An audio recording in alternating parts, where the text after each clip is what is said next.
Greetings to you all. I'm wearing my lucky red hat with tiny skull accessories, of course, and I'm raring to go as I welcome you back to another Will My Vocal Cords Survive the Astaroth Voice episode of Disciples 2, the Legions of the Damned campaign. We have all of our quest objectives in sight, so it's just a case of us finding out exactly what's in there and then preparing for our onslaught.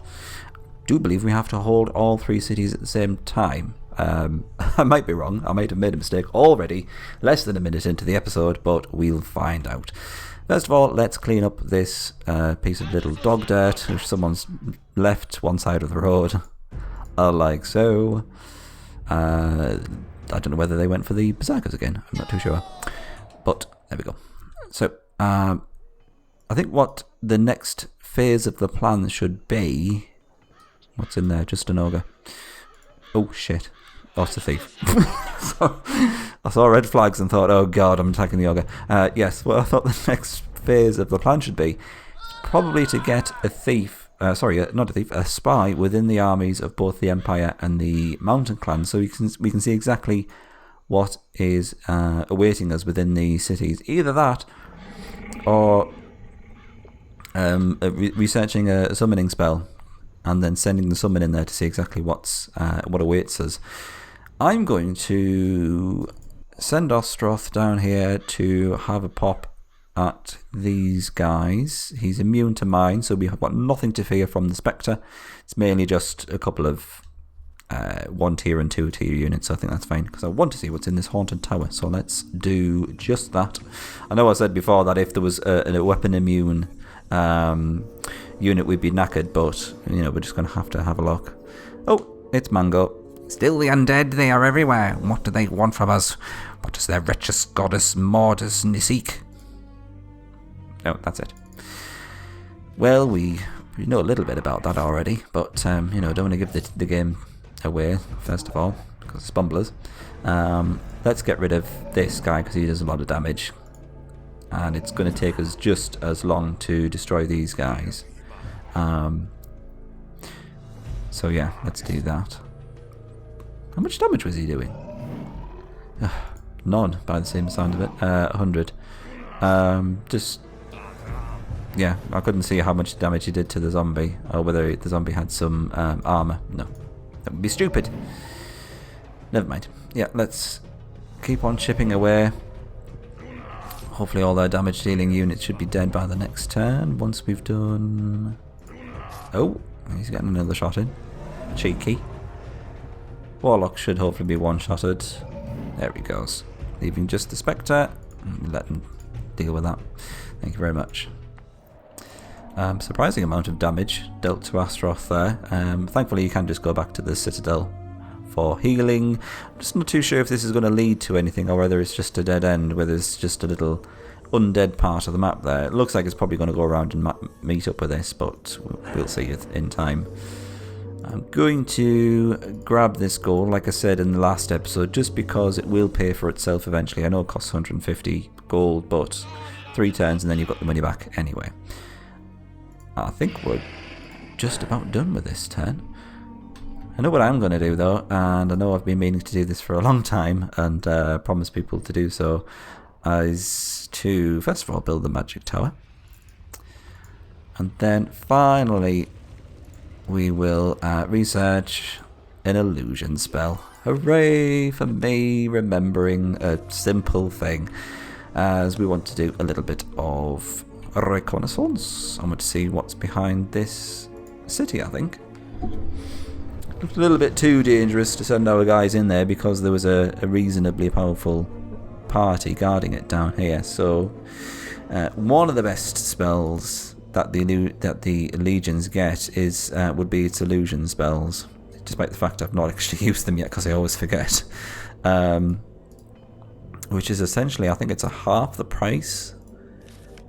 Yes, it is. It's half the price of a normal summon spell, just to get an illusion which can't attack anyone but can do a lovely bit of scouting for you and lasts 3 turns, as Raxus so rightly pointed out.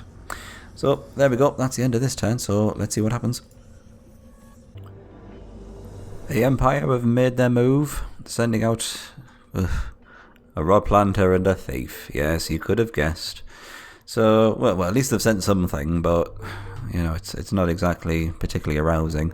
You're going to send sorry, not Raxus. That was oh, that was the Baroness in the last mission. I do apologise. Mud Crab. You're going to send you down here, just to get hold of this infernal mana. We've still got our illusion, which is great. Let's... Actually, there's not much you can do. We can send him up there. There might be something behind it. Yeah, I can't imagine there was. Can't pick up the treasure, of course, because he's an illusion. He might have enough movement points to get around here. Do it anyway. Just so we can feel industrious. We've got yet another rod planter down here. I think I'm going to take care of it because they're just being generally annoying. And I know it's not giving our berserkers a great deal of opportunity to heal. But I think it will pay for itself eventually. Otherwise it's just causing further problems down the line. That looks like a warrior leader for the dwarves. Oh, we've got more undead. Lots of zombies and ghosts and fighters and just general happiness. Ah, and a cliff. That is another warrior leader. I'm slightly concerned. We'll see what happens when we end the turn anyway. We're going to send Astaroth back.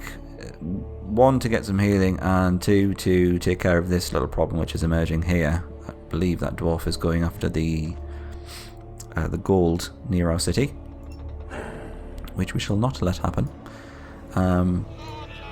Yes, it looks like we're done actually. You can't get to there from the to the dwarf. No. Anyway, let's end our turn.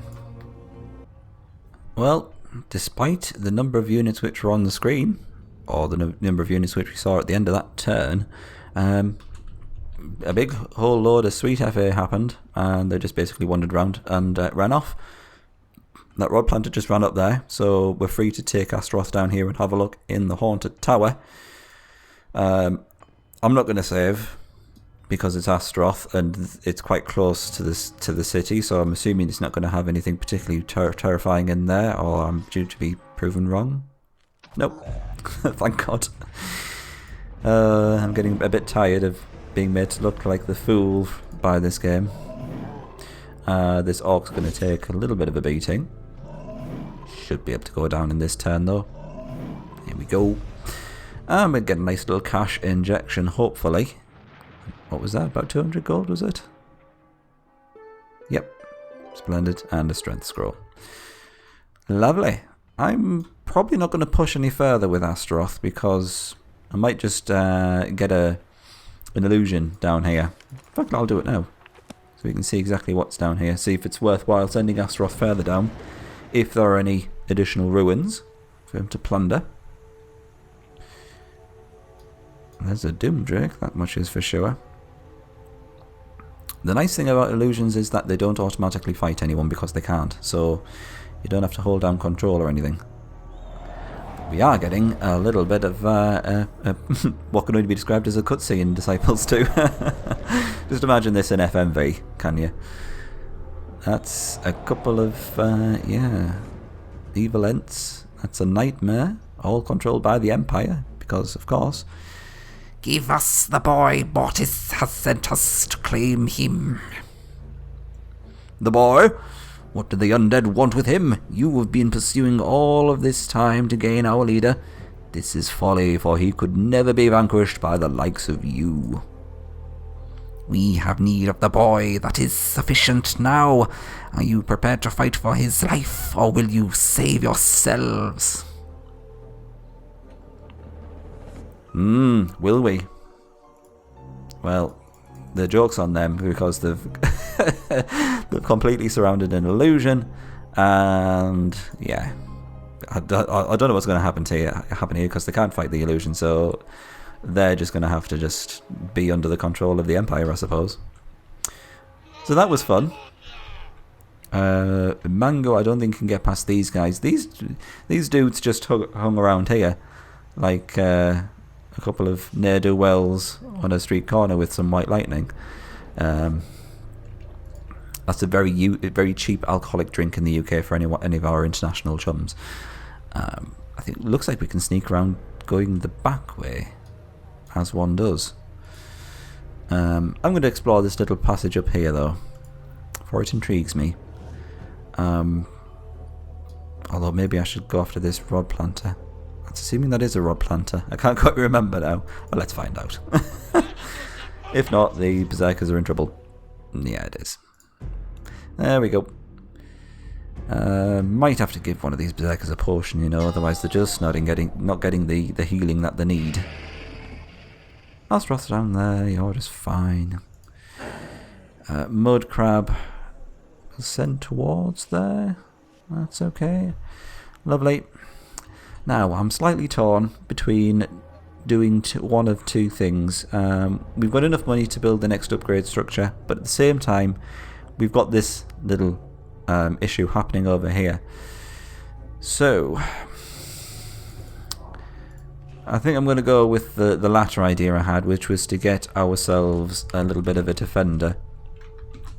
And because it's an archdevil, it's of course going to have to be Raxus. There you are, my friend. I did say I was going to make you an archdevil. I can't remember if I've showed you this guy before. I think I probably did in the first episode, but there we are. The archdevil is a master of the arcane. He has knowledge of staffs and scrolls. Let's give him a couple of possessed. Needs more beefy stuff on the front line just to keep himself protected. You know what? I might go for 3 possessed. Oh, is that indulgent? I don't think so. Raxus himself has a nice amount of damage for off the bat kind of unit, be it leader. So your mage leaders always start off with a nice amount of damage. So yeah, we'll hopefully get him to take care of those 2 issues there. If the Empire are going to keep on sending units from that area, so if they are, sorry, then we're going to need Raxus there on the front lines just to beat them back, as it were. There we go. I think this is us done for this turn. So let's see what happens.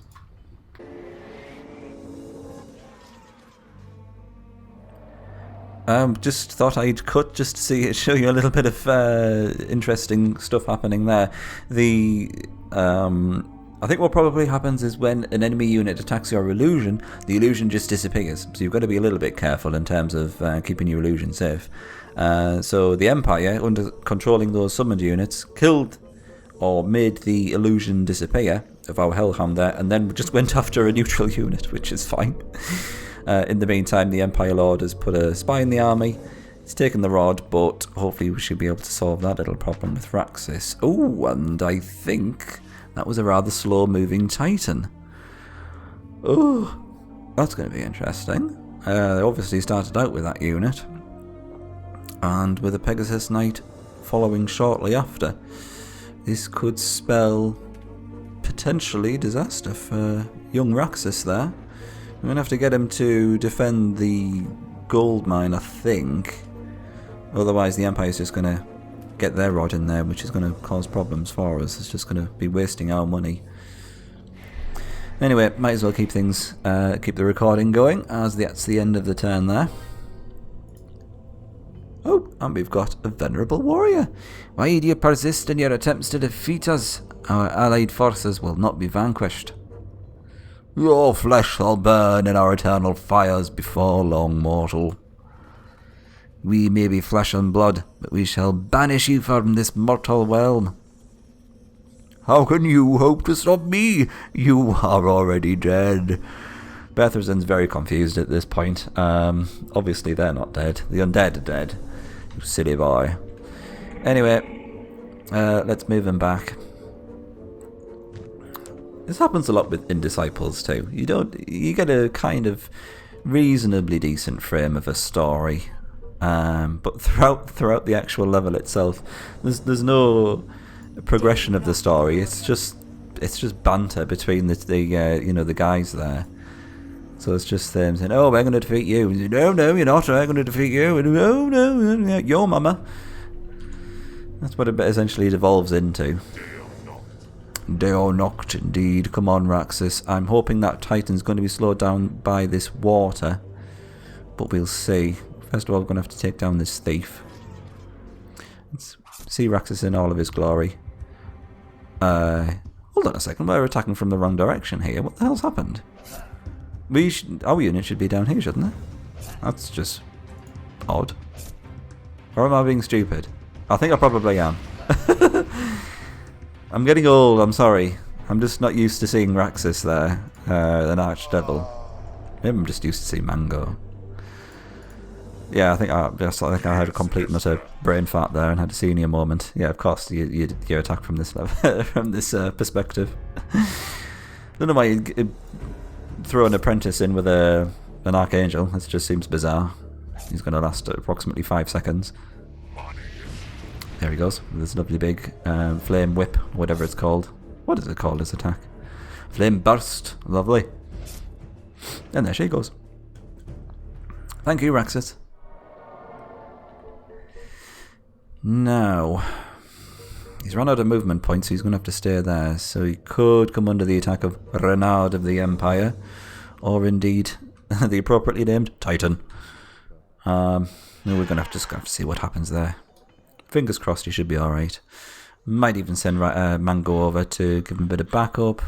Maybe not. Who knows?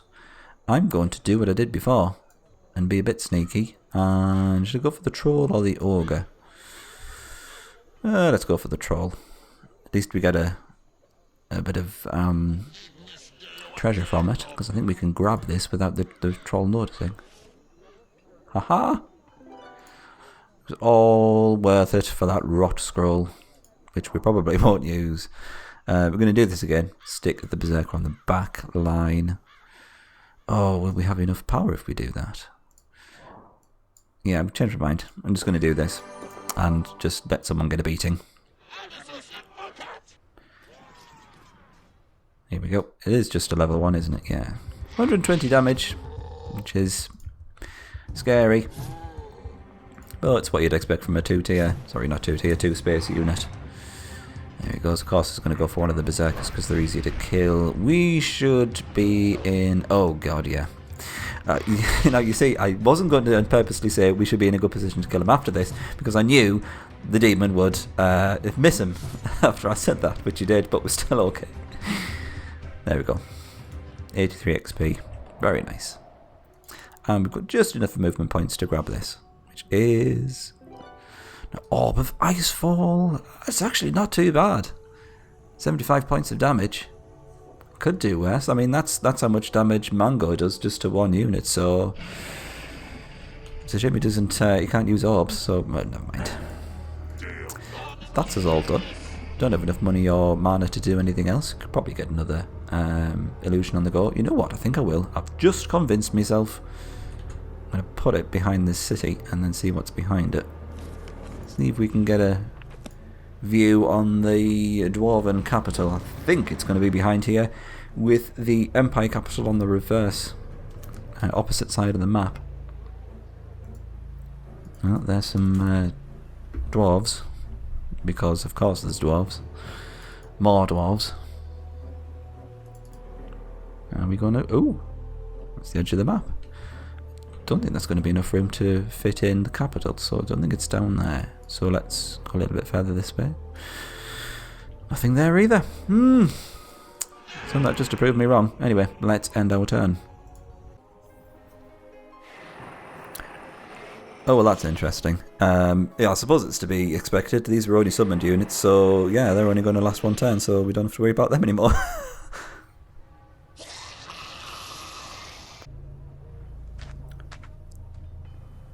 Oh, here we go. Yes, the Titan did have... Oh, God. He did have enough movement points to get there. I think I might have to be a little bit of a cowardly custard and run. That's right, run. I've never done this before. Not in this or the Sacred Lands playthrough. I think we might be able to get away. Oh. Oh. Possessed aren't firing up, but Raxus should get away, definitely. Oh, God, yeah. Wow. This is going to have to be a problem for the next episode. I don't envy the Yester quest, the future Yester quest who has to deal with that. They're probably going to match straight away onto the city that we have. Raxus has survived though, which is nice.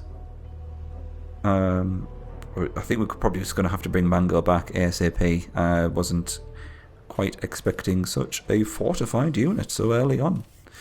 Having said that, they only had 1 tier units, although, yeah, albeit all 5 of them are full army full. So all of a sudden, the Empire has become the major threat, and not the Dwarves. So that's a thing. That is done. There we go. So let's end this here, and like I say, don't envy the next episode, the Yester Quest that has to play that. So, haha to you, Yester Quest. Haha. And I'll see you next time, Questers. See you then.